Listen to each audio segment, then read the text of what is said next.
ప్రియమైన విద్యార్థులారా, అందరూ బాగున్నారా? అందరూ క్షేమంగా ఉన్నారా? శుభం. ఈరోజు మనం 10వ తరగతిలో ఉన్నటువంటి వర్షాలు అనే పాఠానికి సంబంధించి మరి కొన్ని విషయాల గురించి మనము లాస్ట్ భాగము 3వ భాగానికి సంబంధించిన విషయాలను ఈరోజు ఈ క్లాసులో మనము నేర్చుకోబోతూ ఉన్నాము. మరి అందరూ కూడా తెలుగు వాచకము, రాతంశాల పుస్తకము మరియు పెన్, పెన్సిల్, మరి హ్యాండ్ రైటింగ్కి సంబంధించి ఒక హోంవర్క్ బుక్ కూడా తీసుకొని రెడీగా సిద్ధంగా పెట్టుకొని ఉండాలి. ఓకేనా? వర్షాలు చెప్పండి. మనం చెప్పుకున్న పాఠం పేరేంటి? వర్షాలు. మరి ఈ పాఠాన్ని ఎవరు రాశారు? డాక్టర్ వానమామలై వరదాచార్యులు. డాక్టర్ వానమామలై వరదాచార్యులు. మరి ఈ పాఠం ఏ ప్రక్రియకి సంబంధించిందని చెప్పుకున్నాం మనం? గేయము. దేనికి సంబంధించిందన్న? గేయం. గేయం అంటే ఏం చెప్పాను? గేయం అంటే పాట పాడవచ్చు లేదా లయబద్ధంగా చదవచ్చు. మరి గేయంలో గణాలు ఉంటాయి, ఆ గణాలనే మాత్రా గణాలు అంటారు. ఓకేనా? మరి ఈ యొక్క పాఠంలో అనేక అంశాలను మనం తెలుసుకుంటూ ఉన్నాము, బోధించుకుంటూ ఉన్నాము. మరి యొక్క పాఠ్యభాగ రచయిత డాక్టర్ వానమామల వరదాచార్యులు గారు వరంగల్ అర్బన్ జిల్లాలో ఉన్నటువంటి మణికొండ అనే గ్రామంలో జన్మించాడు. మరి ఈయన యొక్క నివాస స్థలము మంచిర్యాల జిల్లాలోని చెన్నూరు. పోతన చరిత్రము, మరి మణిమాల, వ్యాసవాణి, రైతుబిడ్డ మొదలగు 64 గ్రంథాలకు పైగా వీరు రచనలు చేశారు. అభినవ పోతన, అభినవ కాళిదాసు, మధుర కవి అనే బిరుదులు కూడా ఉన్నాయి. ఆంధ్రప్రదేశ్ సాహిత్య అకాడమీ పురస్కారము, వారణాసి వారి మరి విద్యా వాచస్పతి పురస్కారాలు కూడా అందుకున్నటువంటి గొప్ప కవి మరి డాక్టర్ వానమామలై వరదాచార్యులు. మరి మనం గేయానికి సంబంధించి మొదటి భాగాన్ని, 2వ భాగాన్ని, మరి 3వ భాగాన్ని గురించి ఈరోజు మనం ఈ యొక్క క్లాస్లో తెలుసుకోబోతూ ఉన్నాము. కాబట్టి ప్రతి ఒక్కరు కూడా రెడీగా ఉండండి, సిద్ధంగా ఉండండి. అర్థం కానటువంటి విషయాలను అండర్లైన్ చేసుకోండి. మీకున్నటువంటి డౌట్ బాక్స్లో మీరు వాటి గురించి అడగటానికి ప్రయత్నం చేయండి. ఓకేనా? చూడండి. వచ్చెను వర్షాలు మా వసుధారానికి తలబ్రాలు, విచ్చెన పూలై ప్రజాముఖమున వెళ్ళి విరిసెను మురిపాలు. వచ్చెను వర్షాలు మా వసుధారానికి తలంబ్రాలు, కత్తులు కలిసిన ఎట్టుల ఉత్తర దిక్కున ఉరిమింది, కను పాపల చక్కని మెరిసింది, గడగడ దివి ఉరిమింది, చక దిశ మెరిసింది, చలిగాడుపు రెవ విసిరింది. వచ్చెను వర్షాలు మా వసుధారానికి తలంబ్రాలు, వచ్చెను వర్షాలు మా వసుధారానికి తలబ్రాలు, విచ్చిన పూలై ప్రజాముఖమున వెళ్ళి విరిసెను మురిపాలు, కత్తులు కలిసిన ఎట్టుల ఉత్తర దిక్కున ఉరిమింది, కను పాపల చక్కని మెరిసింది.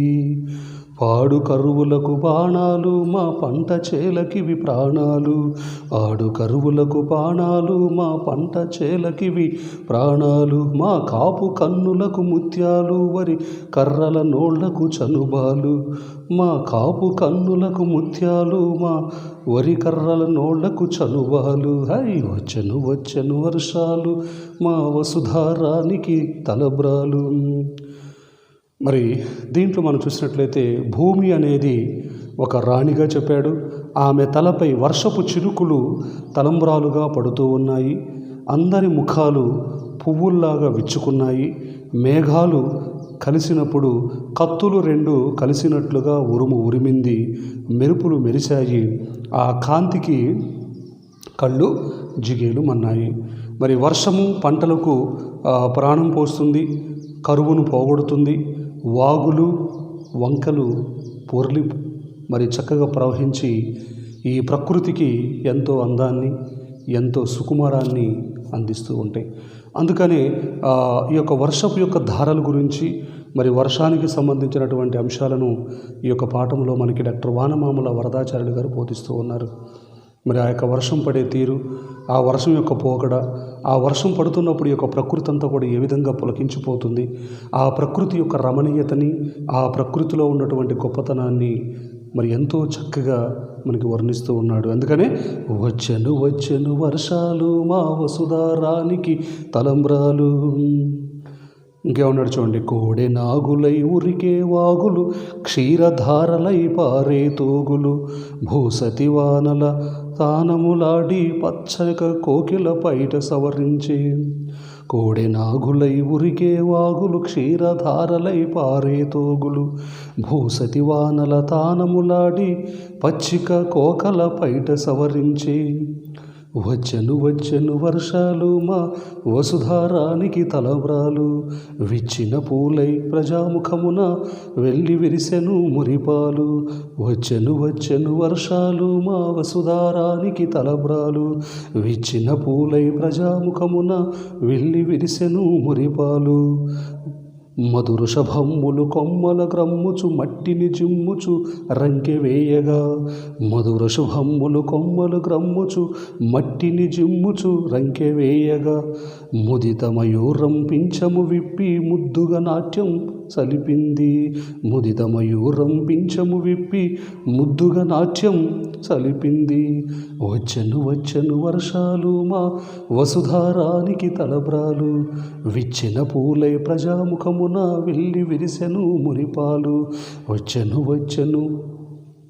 మరి దీంట్లో మనము గతంలో అనేకమైనటువంటి అంశాలని చూస్తూ ఉన్నాము, మనము పరిశీలిస్తూ ఉన్నాము. మరి దాంట్లో మనం చెప్పున్నట్లుగా ఇక్కడ చెప్పాడు, వచ్చెను వచ్చెను వర్షాలు మా వసుధారానికి తలబ్రాలు విచ్చెను పూలై ప్రజాముఖమున వెళ్ళి విరిసెను మురిపాలు. మరి దీంట్లో వాగులు కోడె నాగులై వంకలు పారధారలై ప్రవహిస్తూ పొంగి పొర్లుతూ ఉన్నాయి. వర్షానికి తడిసినటువంటి నేల పచ్చదనంతో నిండింది. అది భూదేవికి ఆకుపచ్చని చీర కట్టినట్టుగా అనిపిస్తూ ఉంది. ఆకుపచ్చని మరి చీర కట్టినట్టుగా అనిపిస్తూ ఉందట. అంతేకాదు, వర్షం పడుతూ ఉంటే ఎద్దుల కొమ్ములతో కొమ్ముతూ మట్టిని ఎగజిమ్ముతూ రంకెలు వేస్తూ ఉన్నాయి. నెమలి సంతోషంతో పురివిప్పి అందంగా నాట్యం చేస్తూ ఉంది. నెమలి పింఛలన్నీ కూడా విప్పి అద్భుతంగా అమోఘంగా మరి ఎంతో చక్కగా నాట్యము చేస్తూ ఉంది అని చెప్పి మనం ఈ యొక్క భాగంలో రెండో భాగంలో కూడా ఇప్పటివరకు చెప్పుకోవడం జరిగింది. మరి కవి వర్షం పడే తీరుని, ప్రకృతి యొక్క అందచందాలను, ఆ ప్రకృతిలో ఉన్నటువంటి అనేకమైనటువంటి విషయాలను మరి ఎంతో కూలంకషంగా, ఎంతో మనోహరంగా, ఎంతో రమ్యంగా, ఎంతో అద్భుతంగా ఈ యొక్క పాఠంలో మనకి వర్ణిస్తూ ఉన్నాడు. మరి వారు వర్ణించినటువంటి తీరు, వారు చెప్పినటువంటి విధానము అన్నీ కూడా మన మనసుకి ఆహ్లాదాన్ని మరి సంతోషాన్ని కలిగించే విధంగా ఉంటుంది అని అనటంలో ఎటువంటి సందేహము లేదు. అందుకనే చూడండి, భూమి ఒక రాణితో పోల్చాడు. ఈ యొక్క సమస్త భూమిని, ఈ యొక్క ఎర్త్ని ఒక కింగ్, ఒక క్వీన్తో పోల్చాడు, ఒక మహారాణితో. ఆమె తలపై వర్షపు చినుకులు తలంబరాలు పోస్తున్నాయా అన్నట్లుగా ఉన్నాయట.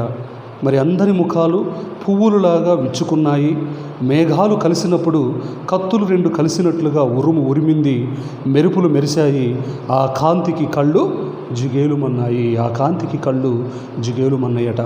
ఆ వర్షం పడే తీరు, ఆ వర్షం పడుతున్నటువంటి విధానము అద్భుతంగా, మనోహరంగా, చాలా చాలా బ్యూటిఫుల్గా వర్ణించటము జరిగింది. ఆ వర్షం పడుతూ ఉంటే ఎద్దులు కొమ్ములతో కుమ్ముతూ మట్టిని ఎగజిమ్ముతూ రంకెలు వేస్తున్నాయట.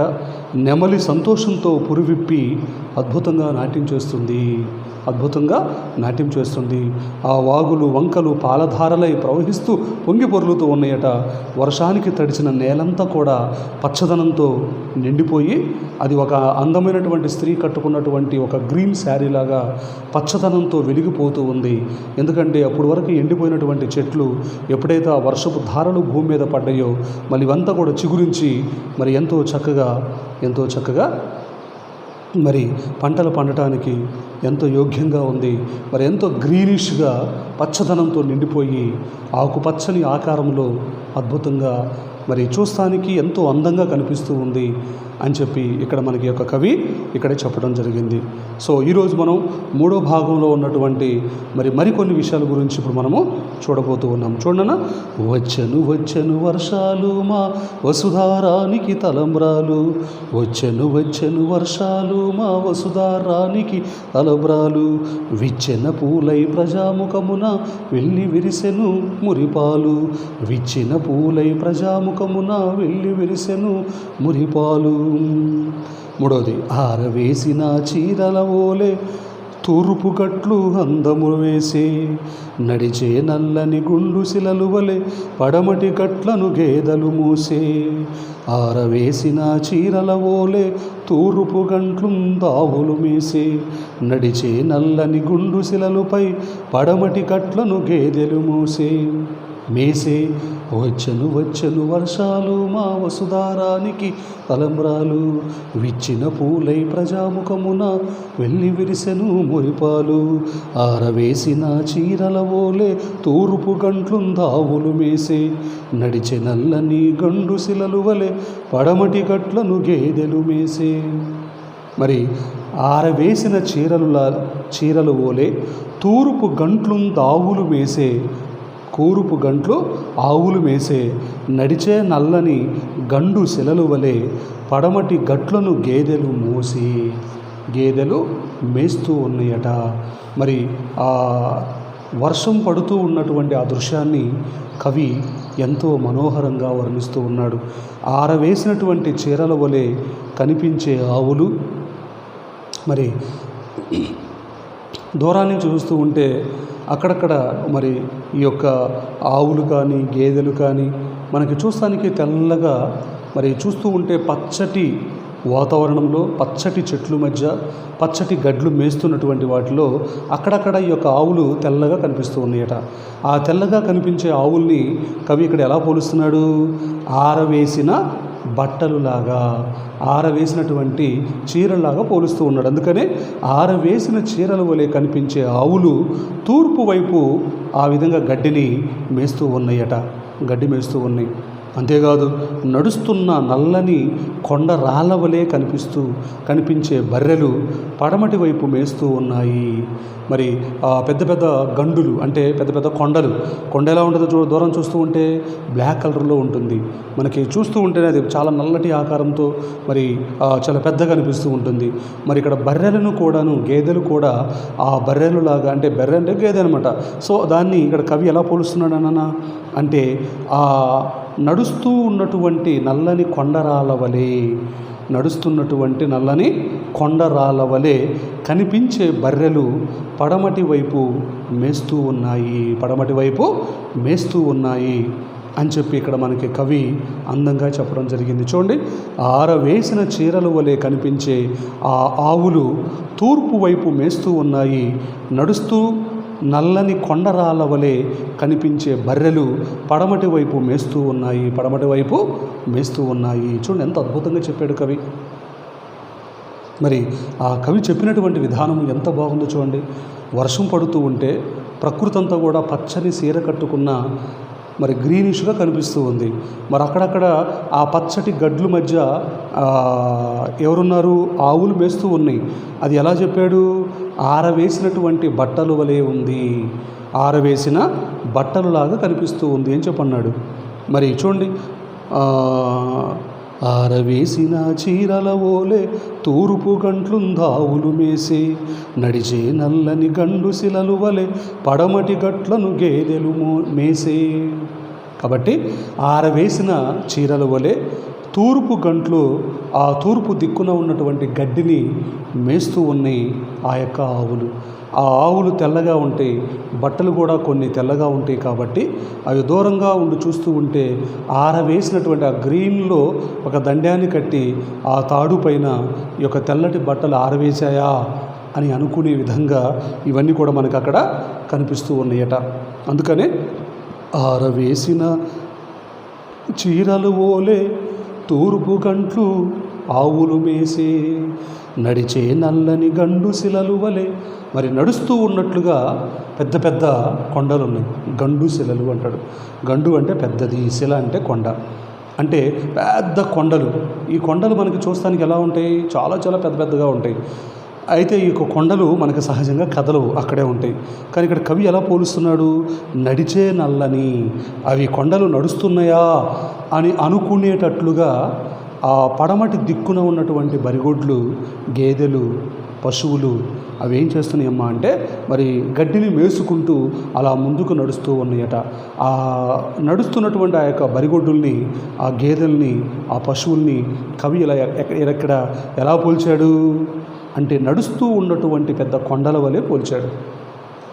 అంటే బరిగొడ్లు గేదెలు చాలా పెద్దగా ఉంటాయి, మరి కొండ కూడా పెద్దగా ఉంటుంది కాబట్టి దానికి దీనికి రెండింటికి మధ్య కంపారిజన్ చేస్తూ ఉన్నాడు, రెండింటికి పోలిక చెప్తూ ఉన్నాడు. సో అందుకనే ఆరవేసిన చీరల ఓలే తూర్పు గంట్లుందావులు మేసే, నడిచే నల్లని గండు శిలలు వలె పడమటి గట్లను గేదెలు మేసే. వచ్చెను వచ్చెను వర్షాలు మా వసుధారానికి తలంబ్రాలు, విచ్చిన పూలై ప్రజాముఖమున వెళ్ళి విరిసెను మురిపాలు. వచ్చెను వచ్చెను వర్షాలు మా వసుధారానికి తలంబ్రాలు, విచ్చిన పూలై ప్రజాముఖమున వెళ్ళి విరిసెను మురిపాలు. ఆరవేసిన చీరల ఓలే తూర్పు గంట్లు దావులు మేసే, నడిచే నల్లని గండు శిలలు వలె పడమటి గట్లను గేదెలు మేసే.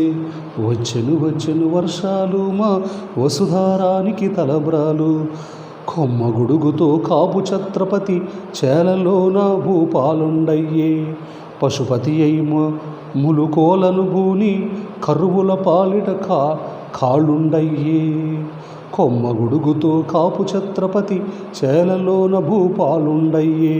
పశుపతి అయి ములుకోలను భూని కరువుల పాలిటి కాలుండయ్యే. వచ్చెను వచ్చెను వర్షాలు మా వసుధారానికి తలబ్రాలు, విచ్చిన పూలై ప్రజాముఖమున విల్లి విరిసెను మురిపాలు. కొమ్మగుడుగుతో కాపు ఛత్రపతి చేలలోన భూపాలుండయ్యే. పశుపతి అయి ములుకోలను భూని కరువుల పాలిట కాలుండయ్యే. కొమ్మగుడుగులో కాపు ఛత్రపతి చేలలోన భూపాలుండయ్యే. పశుపతి అయి ములుకోలను భూని కరువుల పాలిటి కాలుండయ్యే. వచ్చెను వచ్చెను వర్షాలు మా వసుధారానికి తలంబ్రాలు, విచ్చిన పూలై ప్రజాముఖమున వెళ్ళి విరిసెను మురిపాలు. కొమ్మగుడుగుతో కాపు ఛత్రపతి చేలలోన భూపాలుండయ్యే. పశుపతి అయి ములుకోలను భూని కరువుల పాలిట కాలుండయ్యే. చూడండి ఎంత అద్భుతంగా చెప్పాడు కవి. వర్షానికి తాటి కమ్మతో చేసినటువంటి గొడుగును పట్టుకున్నటువంటి రైతు తన పొలం అనేది సామ్రాజ్యానికి చక్రవర్తిలా వెలుగొందుతూ ఉన్నాడు. మరి చేతిలో ములుకర్రను పట్టుకున్నటువంటి అతడు పశుపతి అంటే శివుడు వలె కనిపిస్తూ ఉన్నాడు. చేతిలో దండము ధరించి కరువును పోగొట్టే ఒక యముడిలాగా కనబడుతూ ఉన్నాడు. ఆ యొక్క పొలాన్ని దున్ని పంట పండించి ప్రపంచానికి ఆహారం పెట్టే ఆ రైతు ద గ్రేట్ కింగ్. మరి వారంతటి మహారాజు ఈ ప్రపంచంలో ఇంకెవ్వరు కూడా ఉండరు అని చెప్పి ఈ యొక్క కవిత్వంలో మనకి కవి ఈ గేయంలో అద్భుతంగా చెప్తూ ఉన్నాడు. చూడండి ఎంత చక్కగా చెప్పాడు. కొమ్మగొడుగులో కాపు ఛత్రపతి చేలలోన భూపాలుండయ్యే. పశుపతి అయి ములుకోలను భూని కరువుల పాలిట కాలుండయ్యే. మరి వర్షానికి తాటి కమ్మతో చేసినటువంటి గొడుగును పట్టుకున్నటువంటి రైతు తాటి కొమ్మతో కొమ్మగొడుగుతో కాపు ఛత్రపతి చేలలోన భూపాలుండయ్యే. వర్షానికి తాటి కమ్మతో చేసినటువంటి ఆ గొడుగును పట్టుకున్నటువంటి రైతు తన పొలమనేడు సామ్రాజ్యానికి చక్రవర్తిలాగా వెలుగొందుతూ ఉన్నాడు. తన పొలానికి, తన యొక్క భూమికి తనే రాజు. అందుకని మనం రైతే రాజు అంటాము. రైతే రాజు. ఎందుకంటే ఆ రైతు ఆ పొలాన్ని దున్నుతాడు, విత్తనాలు నాటుతాడు, చక్కగా పెంచుతాడు.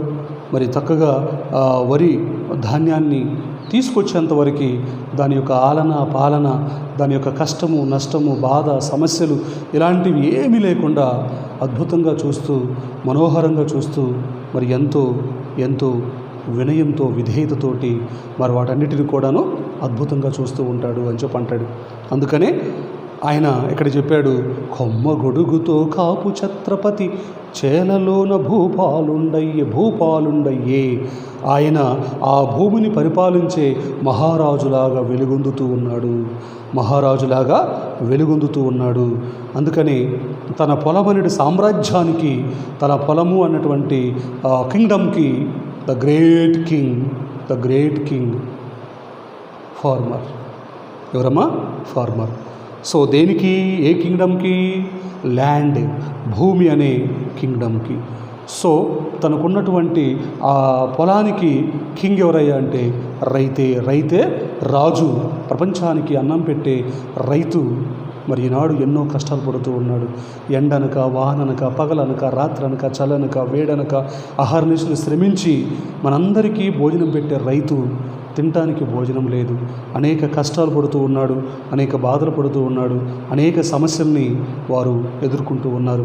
కాబట్టి ఎన్ని కష్టాలు వచ్చినా, ఎన్ని బాధలు వచ్చినా, ఎన్ని సమస్యలు వచ్చినా వాటన్నిటిని మనం ధైర్యంగా ఎదుర్కొని ముందుకు పోవటానికి మనము ప్రయత్నం చేయాలి. సో మరి రైతు కూడా మనందరి యొక్క ఆకలి తీర్చడానికి తను ఎన్నో రకాలుగా కష్టపడుతూ ఉన్నాడు, ఎన్నో విధాలుగా భయపడుతూ ఉన్నాడు, బాధపడుతూ ఉన్నాడు. మరి ఆయన కష్టాలన్నీ కూడా పోయి మరి ఆయన నిజంగా దేశానికి అన్నం పెట్టే మహారాజు కాబట్టి ఆ మహారాజు యొక్క ముఖంలో సంతోషం అనేది వెల్లివిరియాలి, ఆ సంతోషం అనేది ప్రకాశించాలి. అలా ప్రకాశించినప్పుడే, అలా విరాజిల్లినప్పుడే అప్పుడే రాజు ఆ రైతు కన్నటువంటి కలలు సాకారం అవటానికి ఆస్కారం అనేది ఉంటుంది. సో అందుకని ఇక్కడ మనకు చెప్పినట్లుగా మరి ఎంతో చక్కగా చెప్పాడు. కొమ్మ గొడుగుతో కాపు ఛత్రపతి చేలలోన భూపాలుండయ్యి, పశుపతి అయి ములుకాలను భూని కరువుల పాలిట కాలుండయ్యే. కాబట్టి వర్షానికి తాటి కొమ్మతో చేసినటువంటి గొడుగును పూనుకున్నటువంటి రైతు తన పొలమనిటి సామ్రాజ్యానికి చక్రవర్తిలాగా వెలుగొందుతూ ఉన్నాడు. మరి చేతిలో ములుకర్రను పట్టుకున్నటువంటి అతడు పశుపతి శివుడు వలె కనిపిస్తూ ఉన్నాడు. చేతిలో దండము ధరించి కరువును పోగొట్టే ఒక యముడిలాగా కనపడుతూ ఉన్నాడు. మరి యముడు చేతిలో దండం ఉంటుంది, యమపాశం అనే దండం.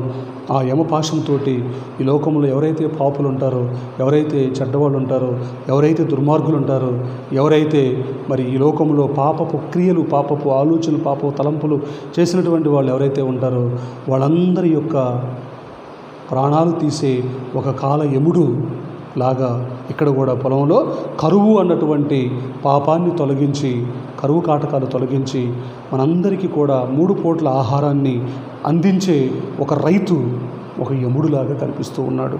ఒక యముడిలాగా ఇక్కడ మనకి కనిపిస్తుంది. అందుకని చేతిలో దండము ధరించి కరువును పోగొట్టే ఒక యముడిలాగా కనపడుతూ ఉన్నాడు. ఒక యముడిలాగా ఆయన కనపడుతూ ఉన్నాడు. అదే కాదు, మరి చేతిలో ములుకర్రను పట్టుకున్నటువంటి అతడు పశుపతి వలె ఆయన కనిపిస్తూ ఉన్నాడు. మరి చేతిలో ములుకర్ర పట్టుకున్నటువంటి ఆయన, ములుకర్ర అంటే తెలుసు కదా నాన్న, ఆ ఎద్దుల్ని తోలటానికి మరి ఒక కర్ర లాంటిది ఉంటుంది. దానికి ఒక చిన్న ముందు ఒక పిన్ ఉంటుంది. ఆ పిన్నుతో పొడుస్తూ ఉంటే ఆ ఎద్దులు పొలం దున్నేటప్పుడు చకచక ముందుకు పోతూ ఉంటాయి అన్నమాట. సో పరమేశ్వరుడి యొక్క చేతిలో త్రిశూలం అనే ఒక ఆయుధం ఉంటుంది. త్రిశూలం అనే ఆయుధం ఉంటుంది. మరి ఇక్కడ పశుపతితో పోల్చాడు కవి. ఎవరిని? మన యొక్క రైతుని. మరి రైతు చేతులు కూడా ఏముంది ఇక్కడ? ములుకర్ర అనేది ఉంది.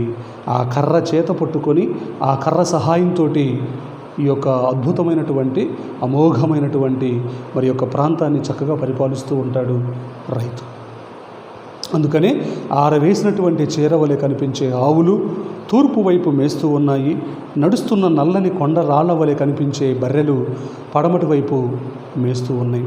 వర్షానికి తాటి కొమ్మలతో చేసినటువంటి గొడుగును పట్టుకున్నటువంటి రైతు మరి తన పొలమనేడు సామ్రాజ్యానికి చక్రవర్తిలాగా వెలుగొందుతూ ఉన్నాడు. చేతిలో ములుకర్రను పట్టుకున్నటువంటి అతడు పశుపతి అంటే శివుడి వలె అనిపిస్తూ ఉన్నాడు. చేతిలో దండము ధరించినటువంటి అతను కరువు అన్నటువంటి పాపాన్ని, కరువు అన్నటువంటి ఈ యొక్క వినాశనాన్ని పోగొట్టే ఒక కాల యముడిలాగా కనిపిస్తూ ఉన్నాడు. కాల యముడిలాగా కనిపిస్తున్నాడు. కాబట్టి రైతు ఒక యముడు, ఒక శివుడు, ఒక అద్భుతమైనటువంటి ప్రపంచానికి భోజనం పెట్టే మహామహారాజు. చూసారా కవి ఎంత అద్భుతంగా పోలుస్తూ ఉన్నాడో. రైతు యొక్క కష్టాన్ని, రైతు యొక్క బాధల్ని, రైతు యొక్క సమస్యల్ని ఎంత మనోహరంగా చెబుతూ ఉన్నాడు. సో అలాంటి రైతుకి మనం అంతా కూడా రుణపడి ఉంటాము. కానీ ఈనాడు రైతులు ఎంతోమంది ఆత్మహత్య చేసుకుంటూ ఉన్నారు, ఎంతోమంది చనిపోతూ ఉన్నారు.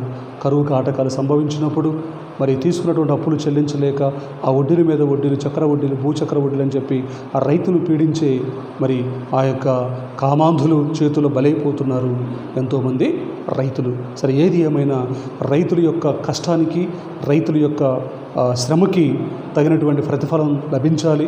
అలా లభించినప్పుడే రైతు కళ్ళల్లో ఆనందం అనేది మనం చూడగలుగుతున్నాము. అప్పుడే ఈ ప్రపంచానికి ఆయన మహారాజులాగా రాణించబడతాడు. కాబట్టి మహారాజులాగా రాణించాలంటే, రైతే దేశానికి మహారాజు కావాలంటే మరి వారికి మనము పూర్తి సహకారాన్ని అందించాలి. మరి సరైనటువంటి సమయంలో ప్రకృతి కూడా పులకించి వర్షాలు పడాలి, కాలువలు పొంగాలి, నదుల్లో నీరుండాలి, ఆ నదుల్లో ఉన్నటువంటి నీరు పొలాలకు రావాలి. మరి మంచి పంట పండించుకోవటానికి రైతుకి మరి ప్రభుత్వం కూడా చేతిని డబ్బులు ఇవ్వాలి, విత్తనాలు ఇవ్వాలి, ఎరువులు ఇవ్వాలి. ఇవన్నీ ఇచ్చినప్పుడు రైతు అద్భుతంగా పంట పొలాన్ని పండించి మనందరి యొక్క ఆకలిని తీర్చడానికి తను శతవిధాలుగా ప్రయత్నము చేస్తాడు. సో ఇది వర్షాలు అనే పాఠానికి సంబంధించినటువంటి అంశాలు. అర్థమైందన్న? ఒకసారి మూడో భాగాన్ని మనము ఒక్కసారి చెప్తాను చూడనన్నా. ఆరవేసిన చీరల ఓలే తూర్పు కంట్లు దావులు మేసే, నడిచే నల్లని గండు శిలలు వలె పడమటి గట్లను గేదెలు మేసే. వచ్చెను వచ్చెను వర్షాలు మా వసుధారానికి తలబ్రాలు, విచ్చెన పూలై ప్రజాముఖమున వెళ్ళి విరిసెను మురిపాలు. కొమ్మ గొడుగుతో కాపు ఛత్రపతి చేలలోన ఓపాలుండయ్యే, పశుపతి అయిములు కోలను బోని కరువుల పాలిట కాలుండయ్యే. వచ్చెను వచ్చెను వర్షాలు మా వసుధారానికి తలబ్రాలు, విచ్చెన పూలై ప్రజాముఖమున వెళ్ళి విరిసెను మురిపాలు. సో ఇది ఈ యొక్క పాఠానికి సంబంధించినటువంటి అంశాలు. కాబట్టి అలాంటి రైతుకి మనందరం కూడాను రుణపడి ఉండాలి. రైతు యొక్క కష్టానికి ప్రతిఫలం అనేది లభించాలి. సో ఇది ఈ యొక్క పాఠానికి సంబంధించినటువంటి అంశాలు. ఇంతటితో మనకి ఈ పాఠము సంపూర్ణంగా అయిపోయింది. ఎగ్జామినేషన్లో ఈరోజు మనం చెప్పుకున్నటువంటి వాటిలో రైతే దేశానికి రాజు అని ఎలా చెప్పగలవు అని మనం ప్రశ్న అడగవచ్చు. అదేవిధంగా రైతు దేశానికి ఒక వెన్నుముక, ఎలాంటి వాడో వివరించండి. సో ఇలాంటి ప్రశ్నలు మనకి ఎగ్జామినేషన్లో అడగటానికి అవకాశం అనేది ఉంటుంది. కాబట్టి ఏ విధంగా అడిగినా సరే, ఏ విధంగా మనం చేసినా సరే వాటన్నిటికీ సరైనటువంటి సమాధానాలు రాసి మంచి మార్కులు సంపాదించుకోవడానికి మనము ప్రయత్నము చేయాలి. ఓకేనా? సో మీ యొక్క హోంవర్క్ బుక్లో మరి దేశభక్తి గేయాలకు సంబంధించి రైతులు పడే కష్టాలు, రైతులు పడే బాధలకు సంబంధించిన విషయాలని సేకరిస్తూ మంచి ఒక వ్యాసాన్ని మీరు సొంతంగా తయారు చేయడానికి ప్రయత్నం చేయండి. ఇంతటితో మనకి ఒక వర్షాలు అనే పాఠము సంపూర్ణంగా అయిపోయింది. తర్వాత వీడియోలో మనము ఈ పాఠానికి సంబంధించినటువంటి గ్రామరు చూద్దాం. ఓకేనా? సో ఈరోజు చెప్పిన పాఠం మీ అందరికీ అర్థమైందని చెప్పి భావించుకుంటూ నేను సెలవు తీసుకుంటున్నాను. మీ అందరికీ నా హృదయపూర్వక ధన్యవాదాలు.